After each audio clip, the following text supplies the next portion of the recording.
Добре, давайте разберемся, что такое прапаганда гомасексуалізму. Юрыст Максім Чарнігаўскі сцвярджае, прапаганда гэта распаўсюд ідэяў, вучэнняў, меркаванняў з мэтай набыць прыхільнікаў. Гомасексуальнасць разнавіднасць накіраванай палавой цягі.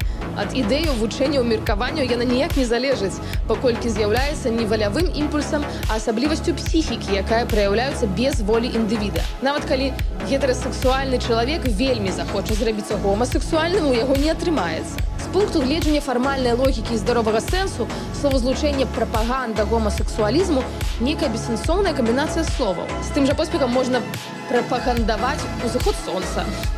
Калі лесбіянкі і геі адкрыта заяўляюць пра сваю сексуальную арыентацыю, яны робяць тое ж самае, што і гетэрасексуалы, беручы шлюб, носячы заручальныя пярсцёнкі і уяўляючы таго ці іншага чалавека як свайго мужа, жонку, хлопца ці дзяўчыну. Не варта баяцца таго, што, убачыўшы аднаполую пару, якая ўзялася за рукі ці цалуецца, хтосьці захоча змяніць сексуальную арыентацыю. Гомасексуальныя людзі пастаянна бачаць разнаполыя пары, аднак на іх сексуальную арыентацыю гэта не ўплывае. Лесбіянкі і геі ў сваёй пераважнай большасці выраслі ў гетэрасексуальных сем'ях. Большасць з іх не з'яўляецца ані ахвярай сексуальнага спакушэння, ані ахвярай жорсткага абыходжання. Аднак яны выраслі лесбіянкамі і геямі.